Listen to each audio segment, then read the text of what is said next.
So I'll do a YouTube update on this machine that I got going together in the shop.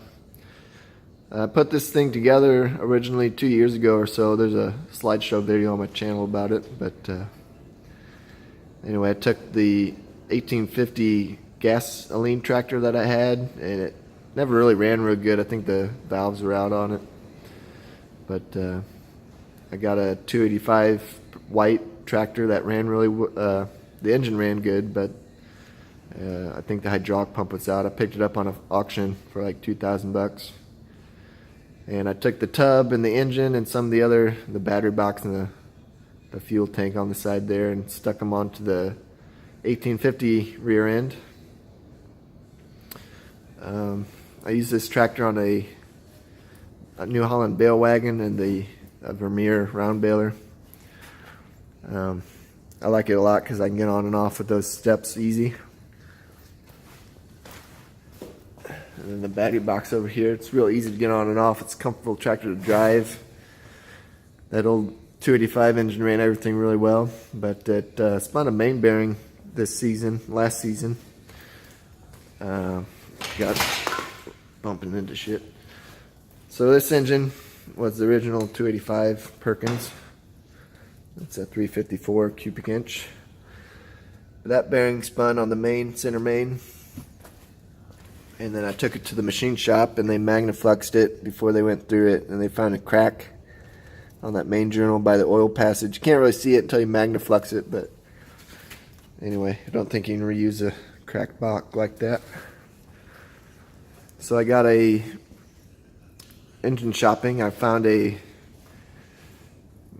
is a 6.372 out of Massey Ferguson combine. Been kind of swapping it out. It's got a bigger bore than the 354, and it outside's pretty much the same. Little differences in these engines. I've been kind of putting it together as I found the differences. The intake manifolds out of the 285 engine does not bolt up, but I found the 1850 diesel manifolds do. The water pump is the 285 unit, so that mounts up to the radiator out of the 285. Had to move the oil pickup tubes over. There's two spots on each side of the block where the oil pickup tubes can go to. Well, the pickup tube, and then the oil pump shoots it over across to the oil filter housing. But to change that around.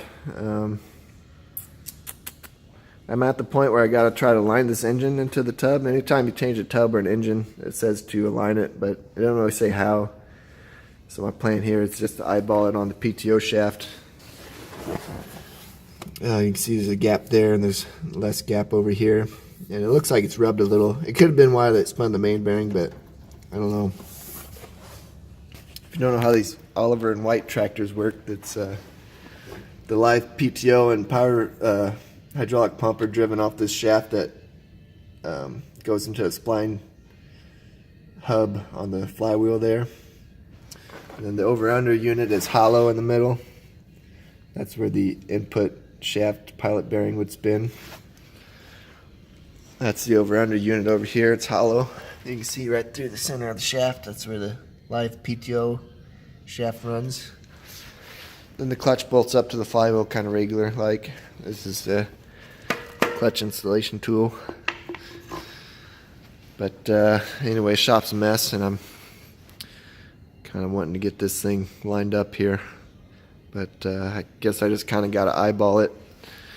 Maybe drill these the flywheel housing bolts out a little bit so I can move that to the left. Probably put some washers back here, space it over a little bit. Got those 285 mounts to line up. I think an 1850 diesel Perkins engine has a different timing gear cover, that aluminum piece. I think it's steel on the 1850 diesel, and it's got some weird mount on the bottom. I don't really know. There might be something left over from that on these 285 castings, but I'm running the 285 mounts. Everything seems pretty good so far. I haven't ran this engine yet, so hopefully it runs good. Yeah, anyway, this is my little wintertime project before hay season gets here. I run this on a New Holland bale wagon. It works really well. I like it. You can get on and off either side real easy, and runs the round baler well, and it's just an all-around easy driving tractor. The rear end on this thing's nice and tight and shifts really well. It's got the over-under. I got the 285 gas tank on this side, spacers for the brake pedals, and that's my fuel tank over here. This old beer cask works pretty good. Running nothing but the best of Anheuser-Busch. So anyway, that's all sealed. There's not vented on that top tank, and then it draws a vacuum and sucks fuel from the lower tank into the top tank. And then I got this clear plastic line, well, vinyl, whatever the hell that is, but that I can see the red fuel when it empties out. It draws bubbles and it goes clear, so then I know I'm on the top tank, and the only top tank has the fuel level indicating unit. So I don't know, works pretty good. It ran a long time on fuel with that 285 engine. I'm sure this engine's going to take a little more fuel, but hopefully it's not too bad.